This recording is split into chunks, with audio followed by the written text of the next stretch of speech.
Welcome to Become an Idol. I'm Dr. Robin Sargent, owner of Idol Courses. This is the place where newbies come to learn and veterans share their knowledge.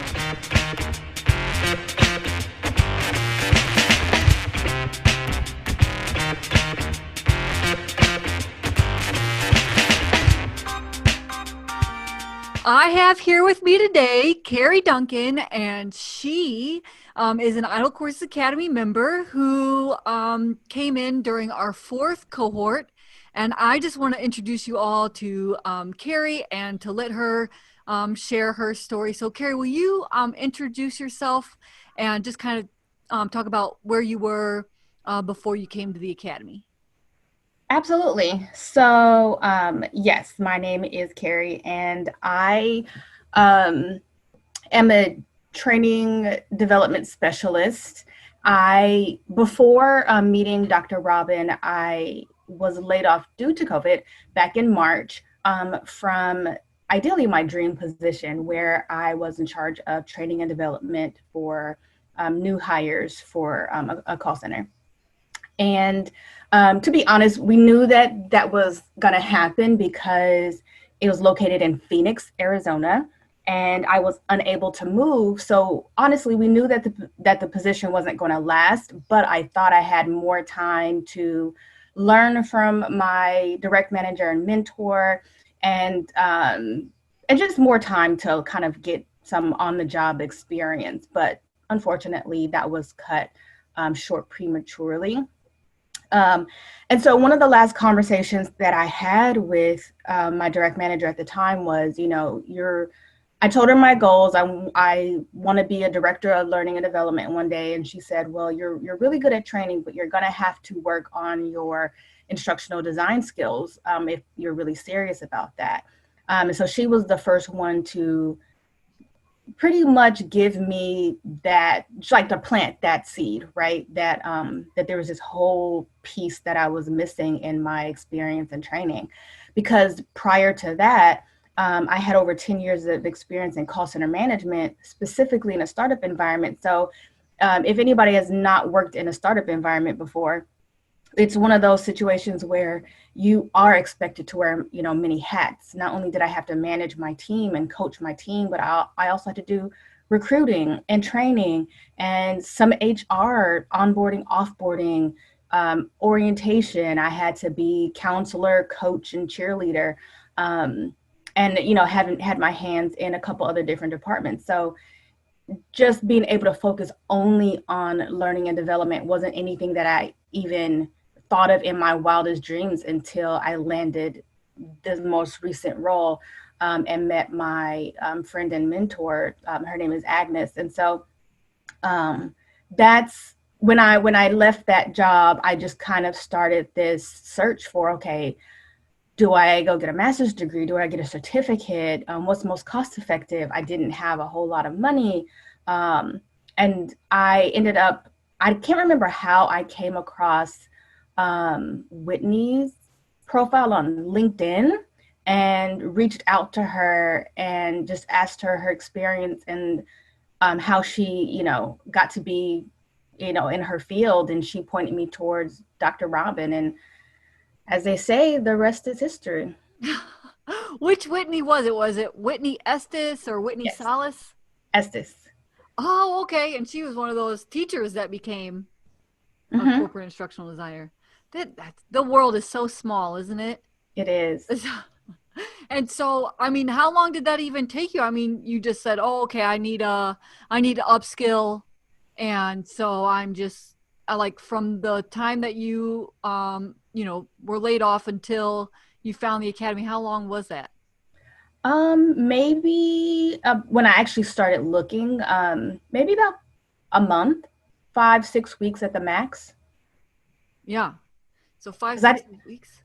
yeah, I'm sorry, I didn't have anyone in my network that was an instructional designer or trainer or e-learning development. I didn't have anyone in my network, so it was just a lot of Google searching. And I can't even remember how I came across Whitney's profile on LinkedIn, but all of my search led me to her. Oh, it's optimized. That's what it is. And so All right. So then you were like, okay, so the academy, and you're actually one of my coaching students. And so, for those who don't know, you can enroll in the academy, just which comes with everything, but you could also do a VIP where you decide to get coached with me. And what made you pick doing like the VIP instead of just going for the academy? Um, well, to be honest, it was after meeting you, because I had a not so pleasant experience with a completely different coach, completely different field, had nothing to do with instructional design. And so I was a little cautious and guarded about what to expect in terms of coaching. And I like the idea of having one-on-one time to be able to ask my specific questions outside of a group. I like the idea of kind of having a um, almost like a fast track to what I needed to be done, in terms of what my goals were. But like I said, I was a little cautious. So I just emailed you and said, hey, I have some questions. Can we talk? And you basically were like, I have a 15-minute link and an hour link. Choose one. I'd be more than happy to meet with you. And I think I chose the hour-long one. And our conversation was so eye-opening, and I felt like you were really genuine, and just you you were very clear that you were about your students and helping them grow and develop. And I didn't feel like you were putting on any airs or trying to be anybody other than yourself. And that's what I appreciated the most. I felt like, okay, if I invest this extra money in a one-on-one session, I'm going to get your honest feedback. I'm going to get you rooting for me, and I'm going to get you showing up your 100% authentic self. And that is what really sealed the deal. And I was like, okay, so Dr. Robin's the one. She gets me, she sees me, and she's really going to help me. And it was very clear that, you're invested in your students' success, not for you, not for the academy, because like you care about all of us. And that was so clear. And that's what I was looking for. Oh, I mean, absolutely. I say it all the time. I say, even when I'm a millionaire, I'm still going to run the academy. It is like a pure joy in my life to be a part of your guys' like journey. And I love getting like the early messages when people are like, I just landed my job. I haven't posted it in the group yet, but I'm now working for Walmart or Tesla or like whatever it is. And I'm just like, oh my gosh. My husband, like, he'll see me like running around the house, and he'll be like, oh, did another student just land a job? So so now you have enrolled in the academy, and then so like take us through like how long did it take you to land your current role? What'd that look like? Yeah, so it took me about 6 weeks to land my job, but I didn't want to even start looking until I felt like I had a portfolio that I knew that I could be absolutely proud of. So I think where I was really strategic on was I knew that I could always get my badges at any time, but I trusted you when you said, hey, those things are great. You can get the certificates. That's what you're here for. But you could also get a job if you have a really good portfolio and show your experience. And I remember you saying that, and I thought, okay, well, my unemployment is finite. It's only so long. So let me focus on getting my portfolio and resume together and my LinkedIn profile together. That way, as I then shifted to focus on my badges, I could be a contender for jobs. And so when I first enrolled in the academy, the only thing that I focused on was my portfolio, because I don't consider myself to be tech savvy. And I had to learn how to use WordPress, and I had to learn how to use a lot of the systems and software that we use to build our portfolio. When I say a lot, I mean, I have experience with PowerPoint, but not articulate storyline. And like I said, I had to learn how to build WordPress for myself. And there's a tutorial in the academy that helps, but I knew that I had a vision for what I wanted. So it was a balancing using the tutorials in the academy, and then also kind of really deep diving and doing my research so that I knew how to get the portfolio that I wanted. And then ultimately used one of my sessions to get Dr. Robbins' eyes on my portfolio and resume. And we talked through, and it was actually a couple, maybe like a week or so before I even had the interview, but I knew it was coming up. And I remember Dr. Robin looking at my portfolio, and she was like, "It's cute, it's good, it's nice, but it's so flat." And I was like, "Yeah, I'm very practical. Like, I do not need it to be pretty. I don't need it to be fancy. I just need it to like do the job." And she was like, "No, let's make it pretty." And so I took the extra time to really make it stand out, and I'm happy that I did, because I think it was the absolute kind of like, I don't know what the positive phrase for a nail in the coffin that helped me to, get the position. But I think that because I presented myself in such a professional light, I tell people like it was a little too polished. They were a little scared at first. Like, we don't know if she's the real deal or she's just faking it, because everything looks so well put together. And that was just a source of pride for me, because I trusted Dr. Robbins, I don't know why I'm talking as if you're not on the It's all right. podcast. I really trusted your opinion and your insight, and I went with that as my gut instinct. And from the time that I essentially applied into getting the offer, it was about 6 weeks with a 2-week interview process. Oh, so was it just a 2 week interview process? And how long was your interview? Did you have like two interviews, three? How many was it? I had a total of 5. So I first met with the CEO of the company, and I was told that they would hear from me by the end of the week. But then, literally the next morning, I was told that I was going to be meeting with the HR director that Wednesday, and I met with her, and it was really great. And she told me at the end to expect information about my next interviews for the following week with 2 additional people, which ended up being the following Tuesday. And then I met with the CEO for a 5th time, just to really iron out some kinks and talk through any other concerns that both of us had. And then that was a Tuesday, and then by Thursday I heard that I had the job. Oh, wow. And I it was important. Like, I followed like a very strict process of making sure that I had my thank you letters sent before end of business day.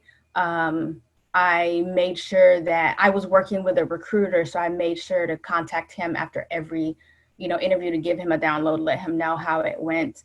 I did my research on the company, and one of the things that really helped was there's like a list of company values on the website, and she mentioned it. The CEO mentioned it in my first interview, but she said, "Oh, but you probably didn't see it." And I was like, "Yeah, I did. It's in the career section. If you go to the career section, scroll down to the bottom, there are your core values." And she was so like shocked and surprised, because most candidates don't view the website and they don't really do their due diligence to research on the company. So I really made sure that I not only followed your advice on Dr. Robin in terms of how to present myself, but I knew all of the things that I was supposed to do, like research the company, send thank you letters, act like you want the job. I mean, that is what it is essentially, right? Like, just act like you actually want the job. Yeah. It's amazing how that small step can help you in that process. And so, what is your official title? So my official title is Training and Development Specialist. I, like I said, I do start in a week. I'm reporting directly to the CEO. It's an all encompassed one woman show. So even though that's my title, I will be doing everything from e-learning development to actual in classroom training. And did you meet your salary expectations? I did. I actually, before we even interviewed, I have a notebook where I keep all of my notes and questions for my interviews. And at the very back in the last page, I have a list of all the different job titles within the industry that I would want. And I'd done my research beforehand to know what the range was. So going in, especially, I was grateful working with a recruiter because I can just tell him, hey, here's my range. This is what I was looking for. And they actually met it. So you got exactly what you wanted. Yep. And was it an increase from your last one or about the same? Oh, yeah. Oh, yeah. Like, oh, yeah. Oh, yeah. And what I found out is they're actually, they were paying me slightly over market value, which I was excited about, which just goes to show like how much my other, I don't know if I should say it, but they were like really underpaying me. Like really. And now you're getting paid what you're worth, or at least like what you deserve at this place in your career, and you have like all those years of experience, and so it does make sense that you would get bumped up for sure this round. Well, so now what are you most excited about going into your new job? I am excited about, I guess, like the opportunity, because it's unfortunately this company was also affected by COVID, so they had to downsize, but they're growing again, and they recognize their need for training and development, and they anticipate growing this department. So I think that I've positioned myself well that I could grow with them, and I can still reach my goal of becoming a director of learning and development, or training and development. I know the difference between the two, but sometimes, just depending on who you work with, sometimes they think it's all the same. But either way, the fact that I can continue to accomplish the career goals that I wanted for myself, and the fact that they believed in me, because I made it very clear that, hey, these are my career goals. This is what I would want to grow into. So, please keep that in mind as you consider me as a candidate. And the fact that they, chose me knowing that gives me, it makes me feel like really excited. And so I'm excited for you too. And so now, people who want to become an idol are probably listening, and they want to know your best advice for them as far as what they can do or what they should do to land their next or their first instructional design job. What you got? I would say have a plan for yourself, a strategy for how you want to get there, and then trust your plan and trust the group. There are a lot of really great resources in the Idol Academy. There are men and women who have been where we are all trying to go. So whether you choose, which I would advise that if you can afford the one-on-one sessions, absolutely invest in that so that you can get Dr. Robbins' advice and her guidance to help you get where you want to go. But don't underestimate the power of the actual group. A lot of really great people in there that are so willing to help you. Lean on them, have a plan, have a strategy, and then lean on this group and trust the process. I love it. Yeah, it's almost like you just have to fall in love with the process, because when you're starting out, it's all going to turn out kind of crappy. Your outputs will, but the more you love that process, the better your outputs will be. Yeah. Yeah. This is wonderful. Thank you so much, Kerri, for coming and sharing your story with us. Oh, thank you for having me. I'm so I'm happy to be on the Idol podcast. It was one of my goals. Well, check mark, and congratulations again on your role. And I just am so excited that I still get to be a part and watch your career take off. Thank you so much for listening. You can find the show notes for this episode at idolcourses.com. If you like this podcast and you want to become an instructional designer and online learning developer, join me in the Idol Courses Academy, where you'll learn to build all the assets you need to land your first instructional design job early access to this podcast, tutorials for how to use the e-learning authoring tools, templates for everything course building, and paid instructional design experience opportunities. Go to idlecourses.com/academy and enroll or get on the waitlist. Now get out there and build transcendent courses.